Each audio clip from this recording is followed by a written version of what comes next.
السلام عليكم ورحمة الله وبركاته. في الحلقة دي ما حقول لك اعمل اعجاب ولا اشتراك في القناة، داير منك حاجة واحدة بس، دايرك توصل المقطع ده لكل طالب في المرحلة الابتدائية خاصة الصف السادس والسابع والثامن، دايرك توصل الحلقة دي لمربي الأجيال وصانع الأبطال وحاملي سلاح الأقلام، دايرك توصل المقطع ده لأولياء الأمور ولكل حقوقي ولكل عالم ولكل مؤثر في السودان ولكل إنسان عنده غيرة على ربه على دينه على رسوله صلى الله عليه وسلم، دايرك توصل له المقطع ده وما داير منك حاجة تانية.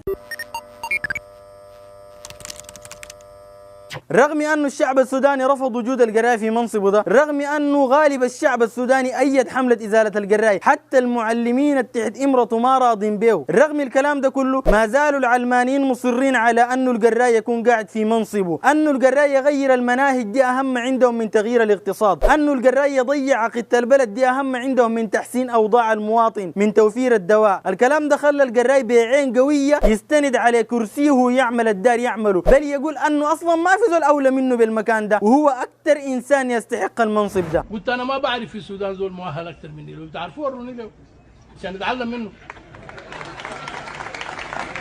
الغطرسة والكبرياء اللي قاعد يعمل فيه القراي ده خلاه يعمل جريمة ما حصلت على مستوى التاريخ السوداني من قبل، أنه القراي عدو للإسلام ما في شك في الكلام ده، أنه القراي عدو للقرآن وعنده رأي في القرآن ما في شك في الكلام ده، أنه القراي داري يغير دين الرسول عليه الصلاة والسلام في السودان ما في شك في الكلام ده. لكن تعال شوف معاي القراي عمل شنو في المناهج، حذف ودخل نقطة نقطة. شوف القراي حذف شنو ودخل شنو. خذ معاي على سبيل المثال كتاب القبس للصف الثامن، حذف الوحدة الأولى والوحدة الثالثة والوحدة السابعة والوحدة الثامنة والوحدة ال13. يا ربي حذف الكلام ده لشنو؟ داري يقلل من نسبة القراءة عند الطالب؟ لا، كل الحاجات الحذفة دي إما هي حاجات تدعو للعقيدة الصحيحة أو حاجات تعظم القرآن أو حاجات تعظم اللغة العربية. الوحدة الأولى وهي أول وحدة في كتاب القبس بادية بآية كريمة تتكلم عن التوحيد وعن العقيدة الصحيحة شالها برا. الوحدة الثالثة تتكلم عن مسجد الحمراء وسقوط الأندلس وجروح فلسطين، تربط الطالب بالماضي بتاعه وبالجرائم اللي عملتها الحملات الصليبية. حذف الوحدة كلها. حذف الوحدة السابعة كاملة لأنها تتكلم عن الحضارة الإسلامية ودورها في النهضة الأوروبية وعن خطبة أبي بكر الصديق. حذف الوحدة الثامنة كاملة لأنها تناولت علم من أعلام الثقافة الإسلامية والعربية الشيخ محمد نور حسن. حذف الوحدة 13 من كتاب القبس لأنها تتناول القرآن وكيفية جمع القرآن وتعرف الطالب كيف الصحابة جمعوا القرآن الكريم وحفظوه للناس في كتاب واحد. مشى لكتاب قواعد النحو للصف الثامن برضو، حذف من صفحة 53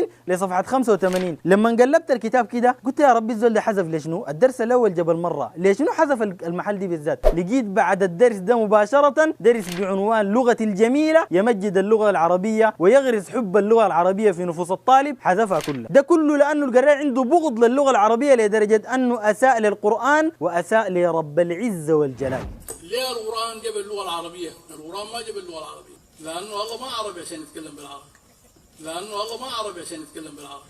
لأنه القراء ما يؤمن بالحج كركن من أركان الإسلام، مشى لكتاب الفقه وحذف من صفحة 13 لصفحة 33 ودي كانت تتكلم عن الحج من أوله لآخره بتفصيل، حذف كلها. في نفس الكتاب كتاب الفقه للصف الثامن حذف من صفحة 79 لصفحة 116. حذف شنو يا ربي؟ حذف حاجات تتعارض مع قانون سيداو، تتعارض مع حقوق المرأة وحرية المرأة الجايين بها العلمانيين، تتعارض مع حرية الأطفال والميثاق الأفريقي لرفاهية وحرية الطفل. حذف الجزء اللي يتكلم عن الزواج وضوابط الزواج والمحافظة على النسل. حذف الجزء اللي بيتكلم عن المحرمات من النساء، ما يعرف الطالب منو المحرم عليه من النساء ومنو ما محرم عليه. حذف الجزء اللي يتكلم عن الأولاد وحقوق الأولاد على الآباء. الغريب أنه مشى لمادة العلم في حياتنا الصف الثامن برضو، الوحدة الأولى تتكلم عن الصوت، في آلات موسيقية وفي أنواع الآلات الموسيقية، ده كله خلاه. أول ما جاء للوحدة أو الصفحة تتكلم عن الأذن بدت بآية، حذف درس الأذن كله. مشى للوحدة البعادة تتكلم عن العين والآلات والمبتكرين والمخترعين الأوروبيين والعلماء الكفار ديك، كله ده خلاه. لما وصل للصفحة تتكلم عن العين بدت بآية، حذف درس العين كله. مشى لمادة نحن والعالم المعاصر، حذف أول مقال في الكتاب اللي هو بيتكلم عن الدولة الإسلامية والحملات الصليبية، الصراع اللي حصل بين الإسلام والصليبيين زمان، حذفوا كل جملة وتفصيلة. طبعا دي ما كل الحاجات الحذفة، أنا بخدت لك رابط تحت راجع الحاجات الحذفة مع الكتب، تلقى الكتب موجودة في الإنترنت، لو بحثتها تلقى أنه أي حاجة حذفها عندها علاقة بالدين الإسلامي. أنا لما لقيت أنه حذف حاجة في الإنجليزي قلت يا ربي الإنجليزي حذف فيه شنو؟ أكيد الحاجة دي عندها علاقة الإسلام. وفعلا مشيت الوحدة رقم 5 الحذفة لقيتها تتكلم عن القائد عثمان دجنة. طبعا دكم والحاجات الأضافة للمنهجكم تاني، كون أنه يمجد الفرنسية سيمون دي بوفوار المشهورة بالعهر والفواحش والموقع على اتفاقية 1971 اللي بموجبها تم إلغاء الإجهاض، كون أنه يمجد الشيرازي مؤسس الحركة البهائية والأب الروحي للفكر الجمهوري، كون أنه يزيف الحقائق ويغير التاريخ ويقول أنه الصحابة ما دخلوا الإسلام في السودان، دخلوا الإسلام الصوفية، كون أنه يعمل الحاجات دي ده كون براه، وأنه يسيء لرب العزة والجلال كون براه. تخيلوا يا جماعة جايب اللوحة العملة مايكل أنجلو اللي تجسد صورة ربنا سبحانه وتعالى وآدم والملائكة. إذا كنا نحن غضبنا لما الفرنسي أساء للرسول ورسم الرسول عليه الصلاة والسلام بصورة لا تليق، فما بالك إساءة لرب العزة، إساءة لربنا سبحانه وتعالى، إساءة لله.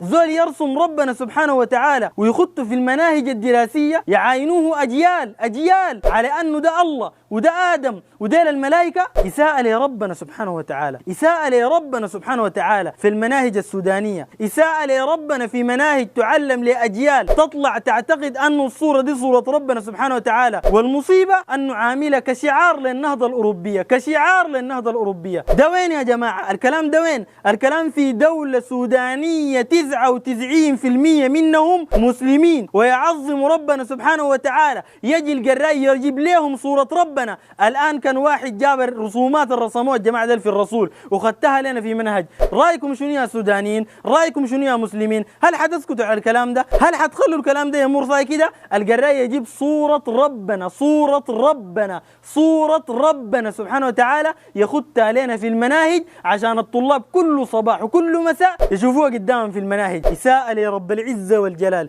إساءة لرب العزة والجلال. والله الكلام ده أسوأ من الإساءة للرسول عليه الصلاة والسلام. كونك تجيب صورة لربنا سبحانه وتعالى أسوأ من أنك تجيب صورة للرسول عليه الصلاة والسلام. دي إساءة لرب العزة والجلال في بلد 99% منه مسلم، في بلد 99% منه ما يقبل الإساءة للرسول عليه الصلاة والسلام. كيف يقبل الإساءة لرب العزة والجلال؟ كيف يقبل الإساءة للقوي العزيز المتين ذي الجلال والإكرام؟ وإساءة للملائكة، جايب الملائكة على أنهم نساء. شنو اللي يخليك تدخل الصورة دي في مناهجنا؟ ديك كفار وعملوها، انت شنو اللي يخليك تجيبها في المنهج السوداني تدرسها لأطفال ما يعرفوا أي حاجة عن الحاجات دي، وجاي مفتخر بها كمان الحضارة الأوروبية. وإساءة لأبونا آدم جايبه عريان وخاتيه قدام الطلبة عريان. تخيلوا يا جماعة ده منهجنا السوداني. تخيلوا القراي بيعمل شنو في السودان، تخيلوا القراي بيعمل شنو في أطفالنا. الحاجات العملة في الكتاب كثيرة لكن أعظم من دي ما في